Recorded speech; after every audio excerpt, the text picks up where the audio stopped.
On day 7 of Denver Broncos training camp, Bo Nix was slinging it with the first team offense. An efficient, high-energy day for that unit. We'll look at what Bo did well, where he could have improved, and much more here on today's episode, Locked On Broncos.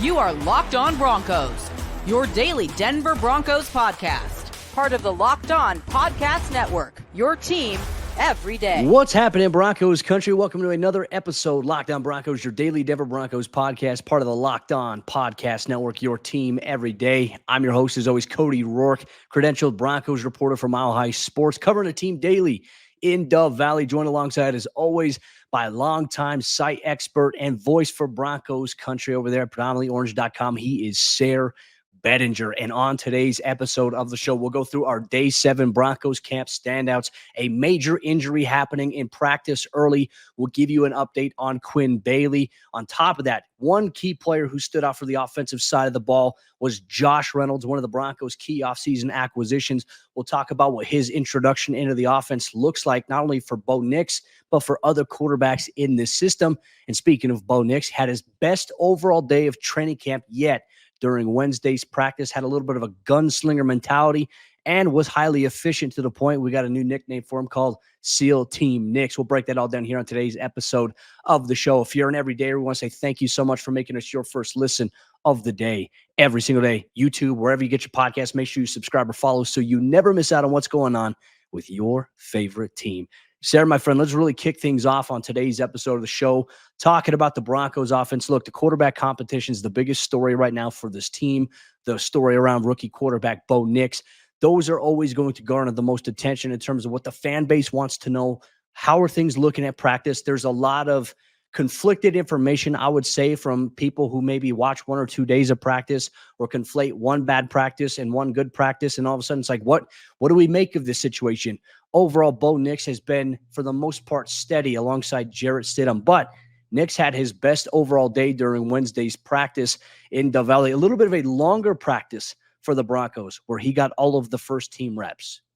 Which I think is the significant place to start in terms of this overall report, because this was the third padded practice for the Broncos, and now Bo Nix has taken 2 out of those 3 days in terms of running with the starters at the padded practices. And if the schedule continues this way, I believe, Cody, correct me if I'm wrong, tomorrow will be I think they're doing the shells or something like that. Non-padded practice. Non-padded practice. So we're going to have probably Jarrett Stidham out there for a non-padded practice. And if they keep rotating, and the next padded practice will again be Bo Nix. So read into that what you will. I am particularly reading quite a bit into that if that's what indeed happens. But let's talk about the on-field product, because I wasn't able to be there in person, but thankfully there's some heroes sitting in the over there on the grassy berm at Broncos camp that are taking videos of things that are going on. So at least a lot of us are able to see some of what's happening. Not sure how long the Broncos are going to put up with that. So I'm sitting over here in Omaha, Nebraska, able to actually watch Bo Nix making these throws, and it's exciting, man. I mean, I know it's training camp. I know that we haven't even got to the preseason games yet. I know that it's hyperbole season all over the place, and you can cherry pick different stuff from training camp, but it really feels like this was a corner turning practice for Bo. And I felt like, again, I feel like Sean was really trying to kind of not necessarily downplay it at the end of practice, but I mean, he was effusive in his praise of Josh Reynolds, which we'll talk about later on. And then when he got to Bo Nix, he's kind of like, oh yeah, we were practicing third down today and we'll have to go watch the tape. But, really, really encouraged by the progress, so he kind of felt like he wanted to say more, like he had a big secret he wanted to tell, but he can't do it yet. That's just the vibe that I got. But you tell me, what did you see out there from Bo? And I know that there's a lot of talk, but man, it feels like this was a big practice for him. I mean, by far, you can say it was his best, most efficient day at practice. And look, he's had good days of practice. He had a 3-touchdown performance on Saturday last week.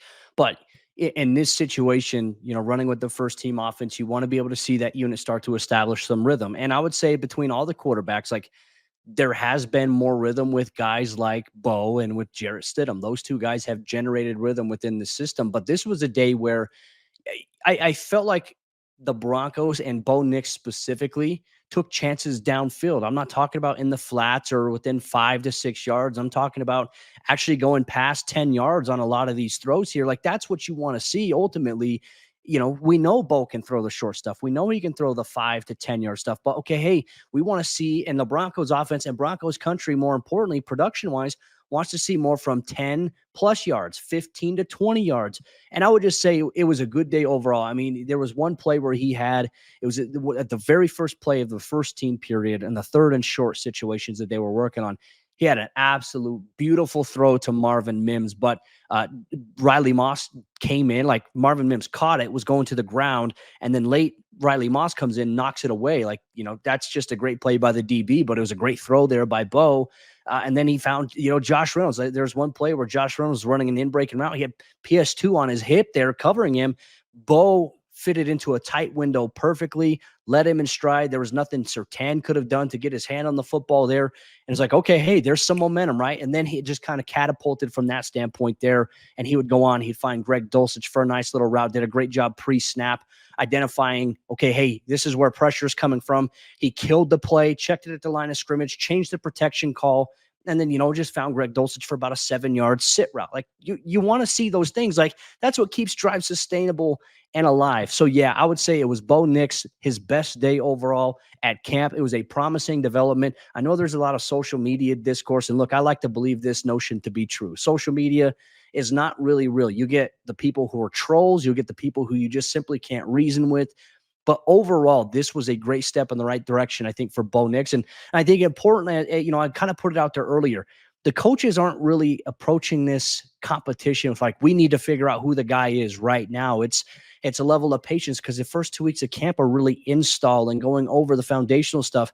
Next week, as the Broncos prepare for the preseason, it's going to change a little bit. It's going to be a little bit more crucial to do certain things, but really the evaluation comes in the preseason, as Payton had made mention of that following, obviously, the press conference on Wednesday, and even gave a little bit of update. The starters are expected to play here in the preseason. Which I think is smart, because that you need that, and you need to continue get that chemistry any way that you can get it. And that you're only going to get opportunities in game settings before Seattle when you actually have these preseason games. I know they have the joint practices with Green Bay and things like that, but you'll still be splitting reps different than you would in a game where you got, a couple of series here and there. So I like that starters are going to play in the preseason. And I really like what you said about Bo changing a play at the line of scrimmage. I think that shows that he's continuing to master the offense, that he's really getting things down quickly. And he's a quick study. We know that from Sean Payton's tale about the pre-draft interview the Broncos did with him and all these different things that impressed them. It just feels like we're on track. It doesn't feel like there's been setbacks. It doesn't feel like he's underwhelmed whatsoever. In fact, Sean Payton did an interview with NFL Network's Cynthia Freeland where he talked about how he went up to Greg Penner, the owner of the team, and said, we're going to look back at this rookie class years from now and point to them as the reason why we're able to accomplish significant things. So he's definitely willing to kind of put it out there right now. And Bo Nix he's the leader amongst that. And so I just feel like, man, everything's ramping up toward Bo still being that guy as early as he possibly can. Yeah, and look, I got to make mention, probably the throw of the day here from Bo. It's here in my notes, but there was a play in the second team period that the Broncos had on the afternoon. This was the third and medium situations. He had a really great throw and catch to Josh Reynolds down the left sideline, an absolute dime to the point. Like, Josh Reynolds, good route runner. Obviously, we know that. Jaquan McMillan, sticky coverage on that, tightly contested. Bo threw it high enough to where it goes over to a point where Reynolds is able to haul it in and get both feet in bounds. And like Jaquan's like, throwing his hands up in the air, like, what am I supposed to do in that situation? Like, it was a great coverage, but great play there by Josh Reynolds, great throw by Bo. You love to see that. Just some good momentum here. And look, that's it. You're going to take this. Okay, hey, it was a good day for Bo Nix. Now, can he stack it? Can he stack it, in the next couple of days? And obviously, as you get into game preparation week next week during training camp, the stakes are going to be a little bit higher. So we'll continue to evaluate that. But speaking of Josh Reynolds, he was one player who was highlighted by Sean Payton. Obviously, had a really standout day here for the Broncos offense. We'll talk about how he stood out and really how it impacts maybe the perception of that wide receiver room going forward. You're going to get all that and much more here on today's episode, Locked On Broncos. Today's episode of Locked On Broncos is brought to you by Game Time. I just got the privilege to go take a little road trip with my family to Kansas City, go see my Chicago Cubs play against the Kansas City Royals. And you know what? Even though the game didn't end up the way I wanted, Cubs got shut out there, it was easy to get tickets because of Game Time. Game Time is an authorized ticket marketplace of Major League Baseball, which makes getting tickets faster and easier. And prices on the Game Time app actually go down the closer you get to first pitch. So whether you like to plan ahead or maybe you want to go check out a game last minute, these killer last minute deals from Game Time, all in prices, view from your seat, and their lowest price guarantee. Game Time takes the guesswork out of buying MLB tickets. You can check out the Game Time app, look through the tickets of the games that you want to attend or other events that are in your area, and you can look at the seats that you want to sit in before you even purchase a seat ticket at this event. It's perfect. Lowest price guarantee, event cancellation protection, job loss protection, priority last minute deals. Game Time has it all. So take the guesswork out of buying MLB tickets with Game Time. Just download the Game Time app, create an account, and use code LOCKEDONNFL for $20 off your first purchase. Terms apply. Again, create an account and redeem code LOCKEDONNFL, LOCKEDON NFL for $20 off. Download Game Time today. Last minute tickets, lowest price guaranteed. Josh Reynolds jumped out at practice for the Denver Broncos at training camp, both literally and figuratively. Sean Payton was raving about Josh Reynolds, and certainly you can't be excited enough about this addition to a wide receiver room where head coach Sean Payton says they're going to have a hard time making roster cuts when the time does come. We're going to talk about Josh Reynolds' big day at Denver Broncos training camp, but want to say thank you to all of you that make Locked On Broncos your first listen of the day every single day, wherever and however you listen to podcasts. And hey, if you haven't already, Cody and I would greatly appreciate you hit subscribe on your podcast platform that you listen to the show on if you haven't, and go over to YouTube and do the same. We're on the road to 15K subscribers over there. Broncos Country, Josh Reynolds could be one of the most underrated additions to this roster in 2024. Now, when you got him from the Detroit Lions, I think a lot of people were kind of wondering, was that the right move? Is this on brand with going with the youth movement, things like that? Josh Reynolds, did he benefit from kind of getting open as a result of Amon-Ra St. Brown and Sam Laporta getting open a lot there in Detroit? Cody, he's had a big offseason all around. He's been somebody that has stood out from day one, essentially. And I like this addition to the team. I think that he is going to be a young quarterback's best friend early on. Yeah, and look, not a surprise if you look at his body of work throughout his NFL career, the last handful of seasons, really he's elevated. I think the quarterback play, when quarterbacks look his way, good things tend to happen. They tend to have a higher passer rating, obviously when targeted. And look, for Reynolds, the thing about him, I mean, he can play inside, he can play outside. He's smooth with his routes, but also he's lengthy. Like, that's the thing. I'm not saying like he's not the tallest, but like he's lengthy. Like, he has the ability to outstretch his hands to make plays that are very tough, like the one on the sideline where he got the toe tap in with Jaquan McMillan really in his back hip pocket right there, smothering him in coverage. He made a tremendous play. And it wasn't just, I think, with Bo Nix that he made a play. Like, he made a play down the left sideline in the final team period. I believe it was from Zach Wilson, if I'm not mistaken, as I look at my notes here. But this is a guy who so far in training camp has developed chemistry. He's caught passes from Bo. He's caught passes from Zach Wilson. He's caught passes from Jarrett Stidham. And he's becoming a little bit of a reliable option here. And ultimately, I think our conversation here about him standing up, and I'm glad that Sean Payton mentioned it because, he was asked after practice, did you reach out to Dan Campbell to see what type of player you're going to be getting? And Josh was like, normally I would, but he said I didn't have to. I had Coach Johnny Moe on the staff who coached him in Detroit a couple of years ago. And so you get some good intel on him. There's so much conversation right now, Sayre, about the Broncos wide receiver position, how that depth chart's going to play out, who's going to make it, who's not. Josh Reynolds is going to be a firm roster lock here at the wide receiver position, in my opinion, alongside Cortland Sutton, Marvin Mims, Tim Patrick. Those are the top four guys there. And ideally, I see them keeping 6 players here so we can play a little bit of roster gymnastics here. If they keep 6, like, how do you see that shaking out? Because with Reynolds' addition and obviously him not being in the primary role, he is in a position to thrive. We've talked about that here on the show, but How does it alter the perspective of this wide receiver room, in your opinion? I feel like this is going to be a discussion that's going to carry on here throughout the preseason between us and obviously everyone in Broncos country. It's going to come down to these preseason games, and we're going to have to get clarity on, I think, the return game. I think that's where it's going to really separate itself. Although, I mean, there's guys that aren't necessarily factors in the return game that I think could be factors on the 53-man roster, like Brandon Johnson and Lil Jordan Humphrey. Like, those guys may not return kicks or punts for you, but they're really good at playing wide receiver. And that obviously has to be a huge piece of this equation, because you do have Marvin Mims at the end of the day, and you likely will have Tremont Smith as well, and maybe some other guys that can return kicks and punts. And so it's, to me, is it Lil Jordan Humphrey, Brandon Johnson? Is it Michael Bandy, who's been making some noise out there? I think that it's going to come down to these preseason games. One thing that I want to note as well, Cody, when we talk about just how much Josh Reynolds elevates this room, and how I think how elevated it already kind of is. You look at last year for him, a 113.3 quarterback rating when targeted. Last season for Cortland Sutton, a 120.2 quarterback rating when targeted. Tim Patrick, the last 2 seasons that he's played, 99.8 and 104.5 quarterback rating when targeted. So you're talking about breaking in a young quarterback with a bunch of guys that have made life very easy on their quarterbacks. And certainly Josh Reynolds was a big reason why Jared Goff was able to kind of have a secondary breakout in Detroit. I don't say that as hyperbole. Go look at the before and after of the numbers before Josh Reynolds got there and after. So I like the top end of this receiver room. And like you said, the back end now becomes even more muddy in a good way because of the way that these guys are playing at training camp.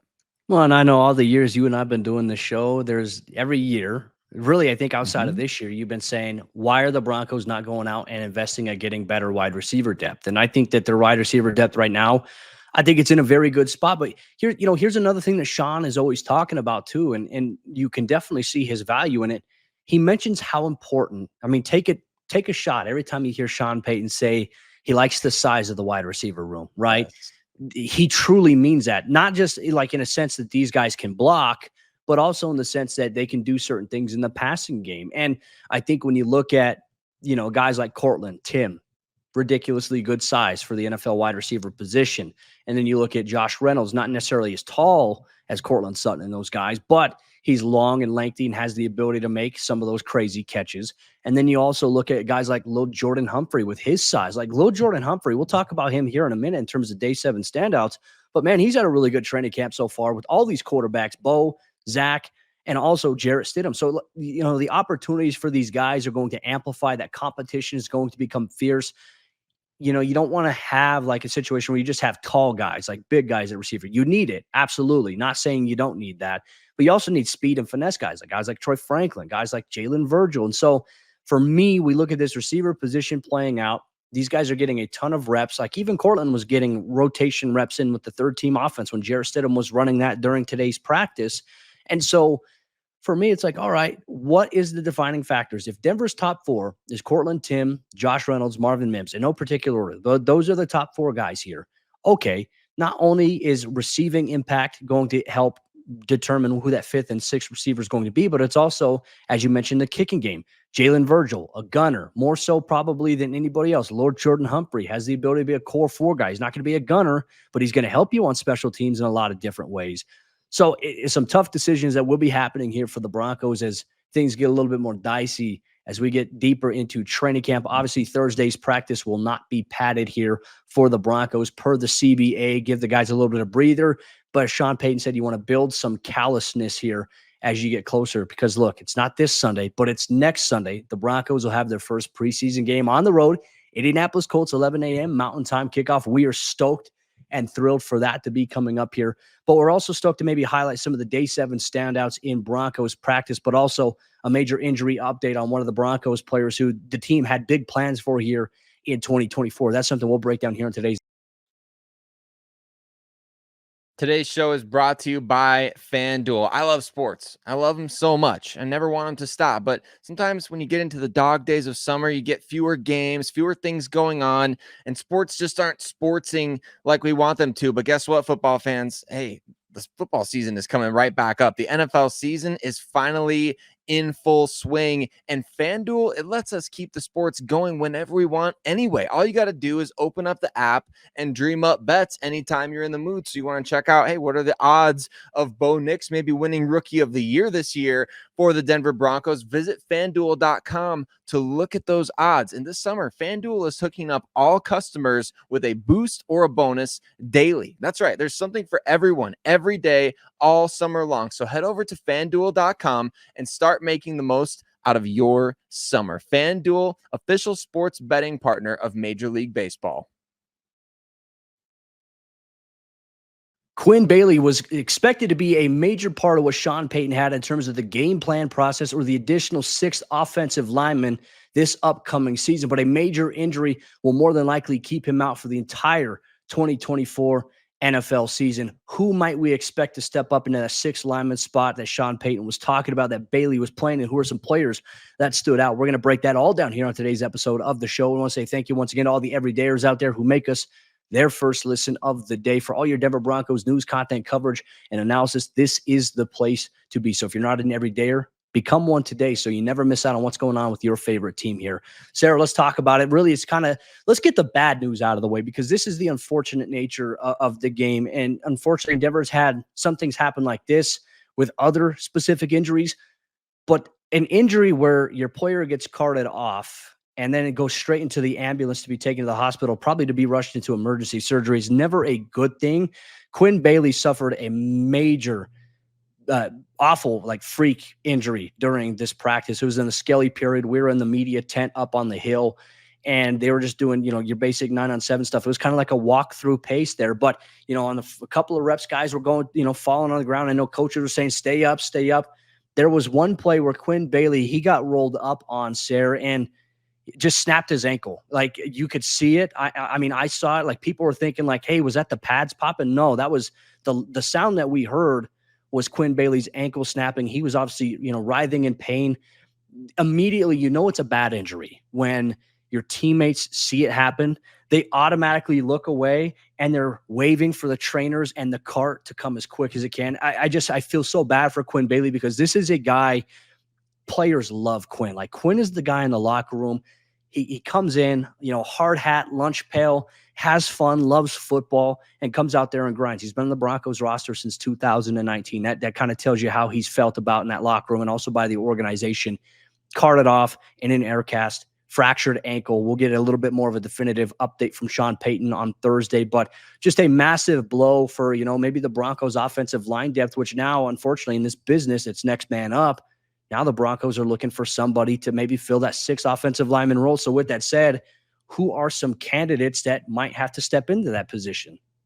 Well, I think you and I both agree that Alex Palczewski is a name to watch here, a 2023 undrafted free agent who made the Broncos 53-man roster last year, despite going into the year with an injury, and was somebody that the team really liked coming out of college at Illinois, where he played and started many games. I believe you noted that it was 64 or 64 games. So he's started a lot of football at the collegiate level and has that versatility to play a little tackle guard role. But the thing that Sean Payton noted that the Broncos are losing here that we're trying to replace is not just a 6th lineman, but that guy that's going to come out in the jumbo sets that, reporting eligible. We heard it a lot last year. 75 is reporting eligible. Unfortunately, we're not going to be hearing that this season, and you hope Quinn Bailey can make a full recovery. Yeah. But outside of Alex Palczewski, I wonder, Luke Wattenberg, he's an athletic option who played tackle, guard, and obviously is competing for the starting center job. If Alex Forsyth wins center, Cody, I think that was a great idea you had of sticking Luke Wattenberg in that role because of his athletic traits. I like that idea as well. We saw Matt Peart out there with rotating reps with Garrett Bowles a little bit. Don't know that that's necessarily going to be the option, but somebody to me that has guard, tackle, versatility, who can be that extra player on the line of scrimmage in situations that call for it. Yeah, I mean, I think ideally you look at Quinn Bailey, his makeup, he was a tackle originally, and then he became kind of a guard and swing guard tackle for them. And I mean, it just makes sense. I think it makes more sense right now for Luke Wattenberg to maybe play that role and that position versus a guy like Alex Forsyth. But Alex can definitely do that. But both these guys, Forsyth, Wattenberg, have played multiple positions at the college football level, which I think is a benefit to maybe this openness that we now see. So regardless of who wins or loses the center battle, I think that there's a strong consideration there that that person will more likely be that sixth offensive lineman in the jumbo set there.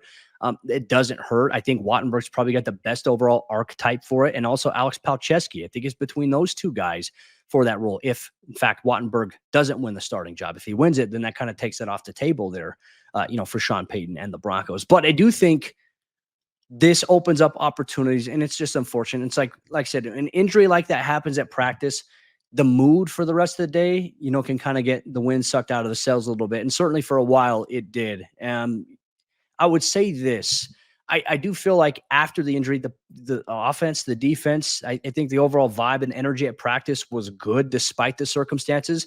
I could tell you in both the times Tim Patrick went down with the ACL and the Achilles, that practice from that point forward went downhill, and it went uphill this time, which is, nice. Not to say there's any reason for that, but I think that everyone realized, like, hey, we're out here competing. This is our job. This is our livelihood. We just lost one of our brothers who, was competing for a roster spot where, I don't think his spot was ever in question. He was going to make the roster, but along the lines of like, hey, let's put it into perspective. We need to come out. Like if you play it safe and you go out there and you play lackadaisical after something like that, you also increase your opportunities of getting hurt. So I would say that they responded from that injury in a big way.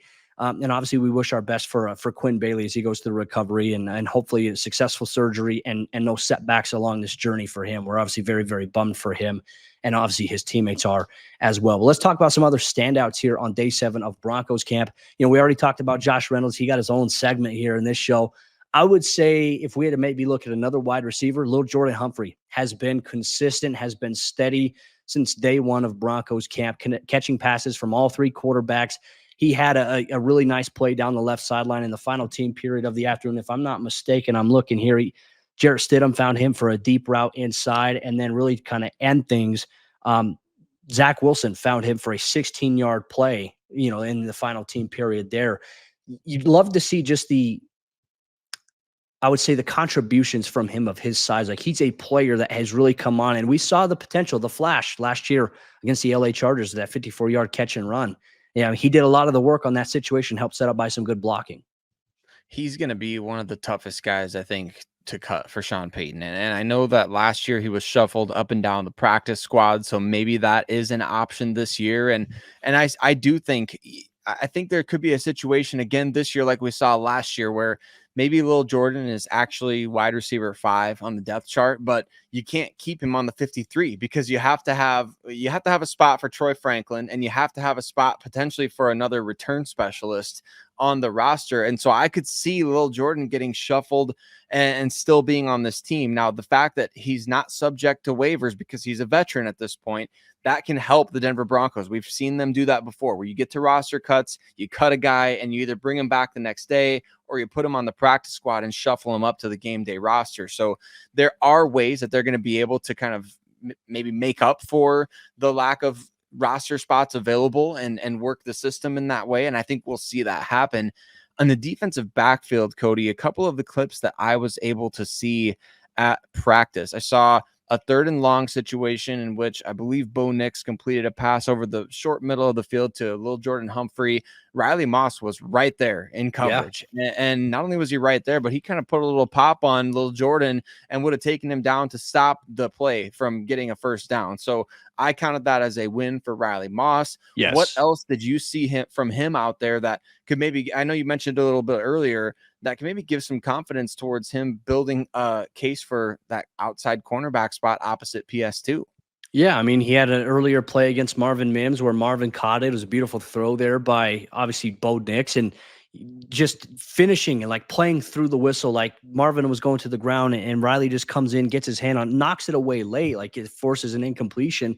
That's what you want. Like those are confidence builders there. But I would say the thing I've noticed from him, like him getting in phase on a lot of these pass routes, even when it's not thrown his way, his technique is refined. He looks good. He's got good feet. He's fast. He could play inside, outside. He's had a really good camp. I know that there's been some narratives out there that he hasn't been doing anything. I've been there since day 1 of camp, the acclimation stuff, and even in OTAs. And he was rotating in with the, you split reps. Like they're only getting 4 periods, 4 plays per first team.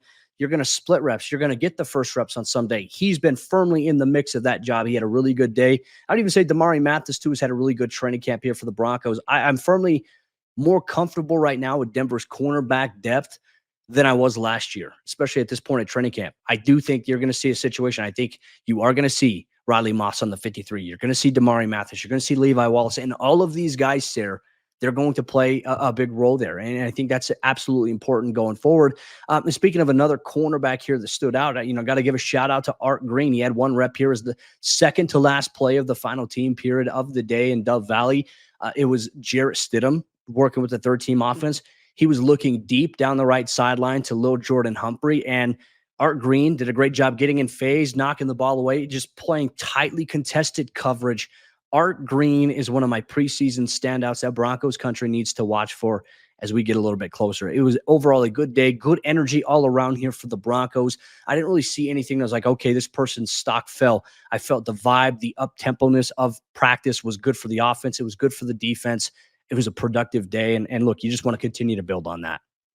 Yeah, keep building momentum towards that game against Indianapolis, and certainly roster battles continuing to unfold all over the place. Sounds like, as far as just a little housekeeping with the quarterback position, sounds like Zach Wilson was the second guy up and Jarrett Stidham the third from what I read, but you correct me if I'm wrong on that. That's Sean Payton's just playing games with us at this point. He's either not committed to like the change just yet, or he's like, you know what, we're going to throw Zach with the twos just to keep these guys guessing a little bit, because ideally, based on the rotation, and it changed, just in yesterday's practice, we were like, all right, he went back to Stidham like for that. And then the next day it was Bo. It's like, all right, well, that means maybe Zach is out of the quarterback competition here.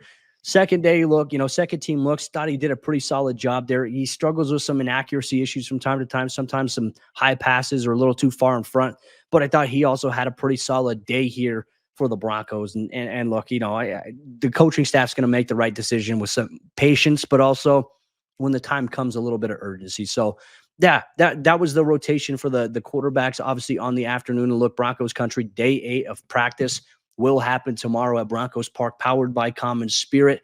No pads. So what will we evaluate? How will we evaluate it? We'll break down all the action, or at least Sayre will here. I'll be off the show for the next couple of days, have some stuff going on where I'm not going to have internet, moving into a new apartment. So you're going to rely a lot on Sayre for these next 2 episodes of Locked On Broncos. But with that said, Broncos Country, appreciate you so much for rocking with us. Catch Sayre tomorrow for all the day 8 and the day 9 recap of Broncos training camp.